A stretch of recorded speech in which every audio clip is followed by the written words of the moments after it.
ఉన్నాం. అట్లాగే హెల్త్, అట్లాగే ఇన్ఫ్రాస్ట్రక్చర్ పెద్ద ఎత్తున ఈరోజు మూసీ రిజర్వేషన్ కానీ, ఫ్యూచర్ సిటీ కానీ, రీజనల్ రింగ్ రోడ్ కానీ, అనేక క్లస్టర్స్ కానీ ఏర్పాటు చేసి ఈరోజు ప్రపంచవ్యాప్తంగా ఉన్నటువంటి పారిశ్రామికవేత్తలందరినీ కూడా ఆహ్వానిస్తూ ఉన్నాం. అందులో ఈ మధ్యనే గ్లోబల్ సమ్మిట్ ఏర్పాటు చేసి ముందు పోతున్నటువంటి విషయం కూడా మీకు తెలుసు. అక్కడికి మీరు వచ్చి ఇన్వెస్ట్ చేసి పారిశ్రామికంగా మీకున్నటువంటి విజ్ఞానాన్ని, మీకున్నటువంటి ఇతర మేధస్సుని తెలంగాణ రాష్ట్ర ఏర్పాటు చేసుకోవటానికి ప్రభుత్వ పరంగా కావలసిన వ్యవస్థలన్నీ కూడా వ్యవస్థీకృతం చేసి ఉంచాం. సింగిల్ విండో విధానంతో ఎవరు ఏ ఇన్వెస్టర్ అక్కడికి వచ్చినా ఆహ్వానించడానికి రాష్ట్ర ముఖ్యమంత్రి రేవంత్ రెడ్డి గారు ఈరోజు మీ అందరికీ ప్రత్యేకంగా విజ్ఞప్తి చేయమని నన్ను ప్రత్యేకంగా ఇక్కడికి పంపించారు.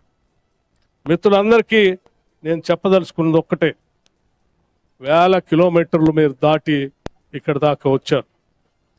మీరు ఈరోజు ఉన్నత శిఖరాలకు ఎదిగినటువంటి మీ మేధస్సుని ఏ మూలాల నుంచి అయితే వచ్చామో, ఏ గ్రామాల నుంచి అయితే వచ్చామో, ఆ గ్రామాల అభివృద్ధి కోసం, ఆ రాష్ట్ర అభివృద్ధి కోసం మీ సహాయ సహకారాలన్నీ కూడా అందించవలసిందిగా నేను విజ్ఞప్తి చేయటమే కాకుండా, మీరు చేసే ప్రతి పనిలో ఈనాటి తెలంగాణ రాష్ట్ర ప్రభుత్వం వెన్నంటి ఉంటుందని, మీరు ఎప్పుడు ఏ రకంగా తెలంగాణ రాష్ట్రానికి వచ్చి మీరు ఏ రకమైనటువంటి అభివృద్ధికి సంబంధించిన ఏ కార్యక్రమం చేపట్టినా, సామాజిక పరమైనటువంటి ఏ కార్యక్రమం చేపట్టినా ప్రభుత్వం తరఫున సదా సిద్ధంగా ఉందని మీ అందరికీ నేను మనస్ఫూర్తిగా తెలియజేస్తా ఉన్నాను.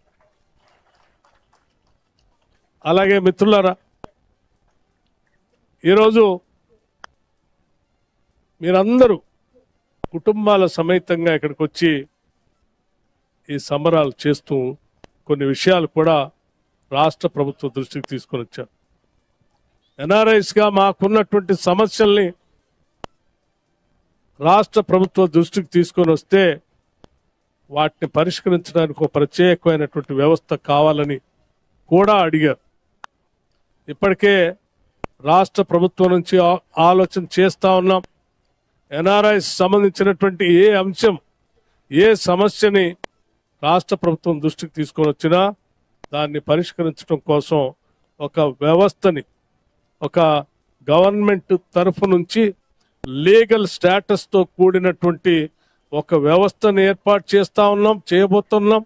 ఆ వ్యవస్థ దృష్టికి తీసుకొని వస్తే ప్రపంచంలో ఎక్కడ తెలంగాణ వాసులు ఉన్నా, ప్రపంచవ్యాప్తంగా తెలంగాణ వాసులు ఎక్కడ ఉన్నా వాళ్లకున్న సమస్య ఆ రాష్ట్రంలో ఉన్నటువంటి వాళ్ళ తల్లిదండ్రుల గురించి కానీ, లేకపోతే వాళ్ళ సమస్యల గురించి కానీ ఆ వ్యవస్థకి సమస్యకు తీసుకొని వస్తే ఆ సమస్యను పరిష్కారం చేయటం కోసం కూడా రాష్ట్ర ప్రభుత్వం సిద్ధంగా ఉందని మరొకసారి మీ అందరికీ నా హృదయపూర్వకంగా మీ అందరికీ తెలియజేస్తూ, అంతిమంగా రాష్ట్రం ఈరోజు తెలంగాణ రాష్ట్రం పురోగతి మా అందరి ఆలోచన ఒకటే. 2047 కల్లా $3 ట్రిలియన్ ఎకానమీతో తెలంగాణ రాష్ట్రం ప్రపంచవ్యాప్తంగా ఉన్నటువంటి అభివృద్ధి చెందిన దేశాలతో పోటీ పడే స్థాయిలో కావలసిన విధంగా ప్రణాళిక తయారు చేసుకుని ముందుకు పోతుంది. దానికోసం అక్కడి నుంచి వచ్చినటువంటి బిడ్డలంతా మీరందరూ కూడా సంతోషిస్తారని, గర్విస్తారని, ఆ పాలన అభివృద్ధిలో భాగస్వాములు అవుతారని, ప్రపంచవ్యాప్తంగా తెలంగాణను ముందుకు తీసుకొని పోవటం కోసం భాగస్వాములు కావాల్సిందిగా మీ అందరినీ రాష్ట్ర ప్రభుత్వం తరఫు నుంచి మరొక్కసారి నేను విజ్ఞప్తి చేస్తూ, ఈ కార్యక్రమంలో మా అందరినీ పిలిచి ఆహ్వానించి భాగస్వాములు కావటం కోసం అవకాశం ఇచ్చిన మీ అందరికి కూడా, ముఖ్యంగా ఆర్గనైజర్స్కి హృదయపూర్వకమైనటువంటి ధన్యవాదాలు తెలియజేస్తూ ముగిస్తూ ఉన్నాను. అట్లాగే మిత్రుడు మా రామ్మోహన్ రెడ్డి గారు ఇవాళ తెలంగాణ రాష్ట్రంలో, అంటే భారతదేశంలో కూడా SIR special intensive revision voters list నడుస్తాం. తెలంగాణ రాష్ట్రంలో ఉన్నటువంటి పౌరులు ప్రపంచంలో ఏ నలుమూలలో ఉన్నా ఆన్లైన్లో కూడా వెబ్సైట్ ఉంది, ఆన్లైన్లో కూడా మీ ఓట్ని రిజిస్టర్ చేసుకునే విధమైనటువంటి ప్రక్రియని ఏర్పాటు చేశారు.